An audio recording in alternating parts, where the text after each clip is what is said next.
कानपुर में, जहां पर हम बात करेंगे इन्वेस्टमेंट की। तो आज हम मिलने चलते हैं हरिओम त्रिपाठी जी से, जो हमें बताएंगे सारी इन्फॉर्मेशन अबाउट इन्वेस्टमेंट। तो आइए चलते हैं। हेलो हरिओम जी। हेलो मैम, कैसी हैं आप? मैं बढ़िया, आप बताइए कैसे हैं? तो सर, मुझे आप ये जानकारी दीजिए, जैसे आजकल बहुत इन्वेस्टमेंट का क्रेज हो गया है, तो मैं जानना चाहती हूँ कि ये इन्वेस्टमेंट का एक्चुअली क्या है फंडा। देखिए, इन्वेस्टमेंट्स से पहले हमें जानना पड़ेगा, दो पार्ट्स होते हैं यहाँ पे। एक होता है रिस्क, एक होता है रिटर्न्स। इन्वेस्टर्स जनरली क्या करते हैं, गूगल पे टाइप करते हैं बेस्ट इन्वेस्टमेंट ऑप्शंस, और जिस इन्वेस्टमेंट में उनको सबसे अच्छे रिटर्न्स दिखाई पड़ते हैं वो उसको चेस करने लगते हैं।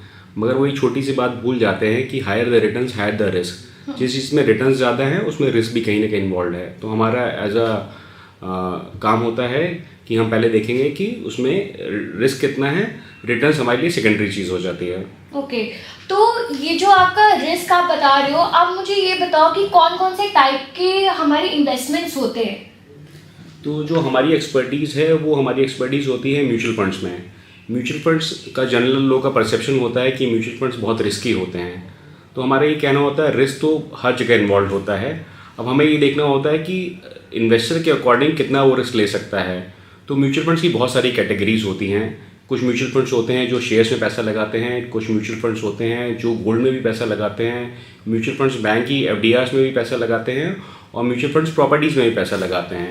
तो हम इन्वेस्टर से बात करके ये पता करने की कोशिश करते हैं कि उसकी रिस्क टेकिंग कैपेसिटी कितनी है और उसके गोल्स, उसका टाइम फ्रेम कितना है, उसके अकॉर्डिंग हम उसका इन्वेस्टमेंट्स कराते हैं।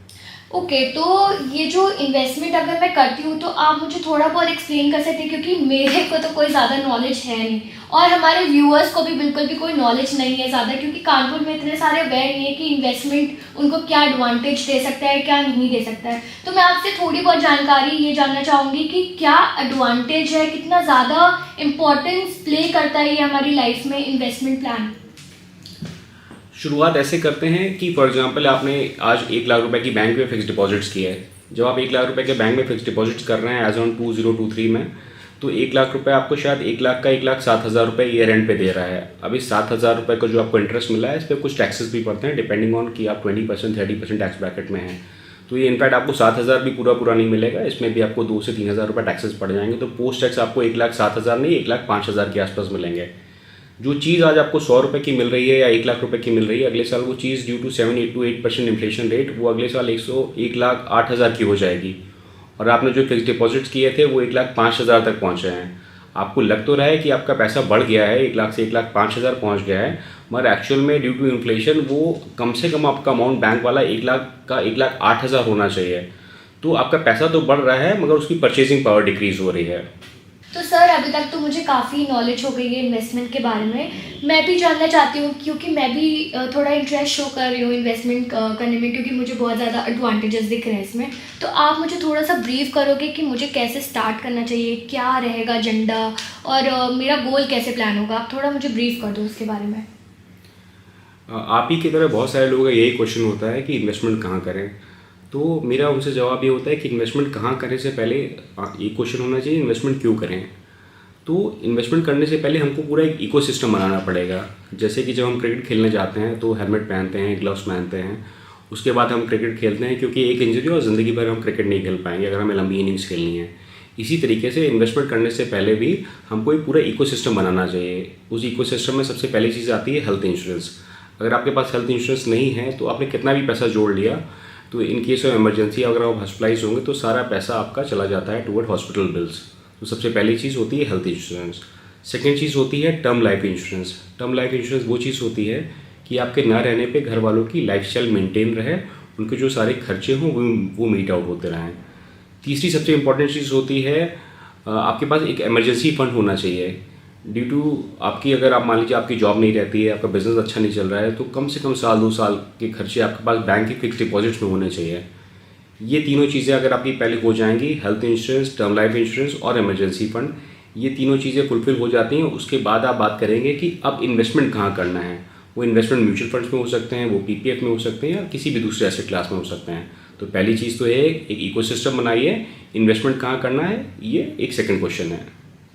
Well that's quite informative and thank you so much. I am sure कि मेरे व्यूअर्स को बहुत ज़्यादा एक्नॉलेज हो गया होगा कि सर ने जो जो बातें कही आज इन्वेस्टमेंट के बारे में, and they would be definitely planning to invest somewhere और दी अदर।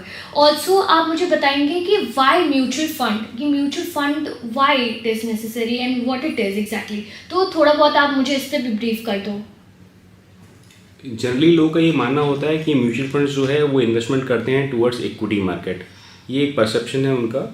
जनरली ऐसा नहीं होता है। म्यूचुअल फंड्स, हम लोग कहते हैं कि we invest in mutual funds. मेरा ये कहना होता है कि we invest through mutual funds, not in mutual funds. Mutual funds में जब हम लोग इन्वेस्टमेंट करते हैं तो उसके थ्रू हम लोग प्रॉपर्टीज़ में इन्वेस्टमेंट कर सकते हैं, गोल्ड में इन्वेस्टमेंट कर सकते हैं और भी बहुत सारी प्लेसेस में इन्वेस्टमेंट कर सकते हैं। म्यूचुअल फंड में इन्वेस्टमेंट क्यों करें, इसका एक इलस्ट्रेशन मैं देखता हूँ आपको। अभी कुछ टाइम पहले मैंने ये बुक लिखी है, ये बुक अमेजोन में भी आपको मिल जाएगी। इस बुक में मैंने ये लिखा है कि अगर आज से कुछ 42 ईयर्स पहले आपने कुछ 1 लाख रुपए लगाए होते गोल्ड में, तो गोल्ड में आपका 1 लाख रुपए का आज करीबन 60 लाख रुपए के आसपास हो गया होता। यही 1 लाख रुपए अगर आपने सेंसेक्स में लगाए होते तो ये कुछ 6 करोड़ से ज़्यादा है। 60 लाख वर्सेस 6 करोड़ इन 42 ईयर्स, ये बहुत बड़े नंबर्स हैं। तो लोगों का ये मानना होता है म्यूचुअल फंड में इन्वेस्टमेंट करना रिस्की होता है। मेरा ये कहना है कि अगर आप म्यूचुअल फंड में इन्वेस्ट नहीं कर रहे हैं तो ये ज़्यादा रिस्की है। Okay, that's amazing. यानी हायर द रिस्क और higher the return, right? Okay sir, that's amazing. आप मेरे को एक पॉइंट और क्लियर कर दो। जैसे मैं अगर इन्वेस्टमेंट का मैंने आपको बता ही दिया कि मुझे प्लान करना है, तो मेरी तरह बहुत सारे ऐसे भी मिडिल क्लास के लोग हैं जो हमारे वर्किंग एम्प्लॉयर्स हैं, वो लोग भी चाहते हैं कि वो लोग भी अपना इन्वेस्टमेंट करें। तो आप मुझे बताओ कि अगर मिनिमम जो अमाउंट है वो मैं कहाँ से स्टार्ट कर सकती हूँ और क्या ड्यूरेशन रहेगा जिससे मैं अपना मतलब म्यूचुअल प्लान कर सकती हूँ। म्यूचुअल फंड में इन्वेस्टमेंट करने में बहुत फ्लेक्सिबिलिटी है। पहली बात तो ये यहाँ पे कोई टाइम फ्रेम सेट नहीं है कि आपको इतने टाइम के लिए इन्वेस्टमेंट करना है। आपको लगता है आपको 1 दिन का पैसा डालना है म्यूचुअल फंड में, आप 1 दिन का पैसा डाल सकते हैं। अगर आपको लगता है कि पैसा आपको 30 ईयर्स के लिए डालना है, 40 ईयर्स के लिए डालना है, तो आप वो भी डाल सकते हैं। तो टाइम बाउंडेशन यहाँ पे नहीं हो सकता। आपके पास पूरी फ्रीडम है, आप कभी पैसा डाल के कभी भी निकाल सकते हैं। अब बात आती है कि कितना अमाउंट डालना है। तो ये अमाउंट 500 रुपये पर मंथ से लेके हायर साइड पे, इस पर भी कोई कैपिंग नहीं है। जितनी आपकी कैपेसिटी है आप उतना डाल सकते हैं। हाँ, ये चीज़ आपको ध्यान रखनी चाहिए, अगर आपको ह्यूज वेल्थ क्रिएट करनी है तो भले ही आपका अमाउंट कम हो मगर टाइम फ्रेम बहुत ज़्यादा होना चाहिए। कम से कम 5, 10, 15, 20 साल होना चाहिए, तो आपको कंपाउंडिंग का असली बेनिफिट आपको तब दिखाई पड़ेगा यहाँ पे। लवली। तो मुझे स्टार्ट करना है 5,000 से। अगर मैं 5,000 से स्टार्ट करती हूँ 20 ईयर्स के लिए, तो आप मुझे थोड़ा बहुत कैलकुलेट करके बता सकते हैं कि क्या अमाउंट रहेगा जो मुझे रिटर्न मिलेगा? देखिए, हिस्टोरिकली तो जो रिटर्न्स आए हैं डाइवर्सिफाइड इक्विटी म्यूचुअल फंड्स में वो क्लोज टू 12 to 15% रहे हैं लॉन्ग टर्म में। अगर हम लोग कैलकुलेट करते हैं कि आप 5,000 रुपये पर मंथ डालना चाहती हैं फॉर द नेक्स्ट 20 ईयर्स, तो एट द रेट ऑफ 12% वो कुछ क्लोज टू 45 लाख रुपीज़ आपका हो जाना चाहिए। अगर वो इन्वेस्टमेंट ग्रो करता है एट द रेट ऑफ 15%, तो क्लोज टू 65 लाख रुपीज़ आपके पास हो जाने चाहिए after 20 years. Okay, amazing. Well so viewers, I think so आपको सारी नॉलेज मिल चुकी होगी अभी तक इन्वेस्टमेंट के बारे में, आपको कहाँ इन्वेस्ट करना है। एंड हमारे हरिओम त्रिपाठी जी से तो आपको सारी इन्फॉर्मेशन बहुत ही क्लियरली पता चल गई होगी। So what are you waiting for? आप आइए हरिओम त्रिपाठी जी को कॉन्टैक्ट करिए।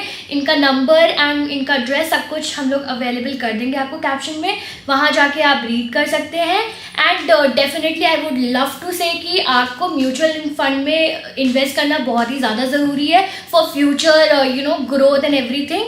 And yes, I am particularly going to invest with him. Hariom ji की मदद से मैं अपना इन्वेस्टमेंट प्लान कर रही हूँ। एंड डेफिनेटली आपको भी मैं सजेस्ट करना चाहूँगी कि आप भी इन्वेस्टमेंट में प्लान करें।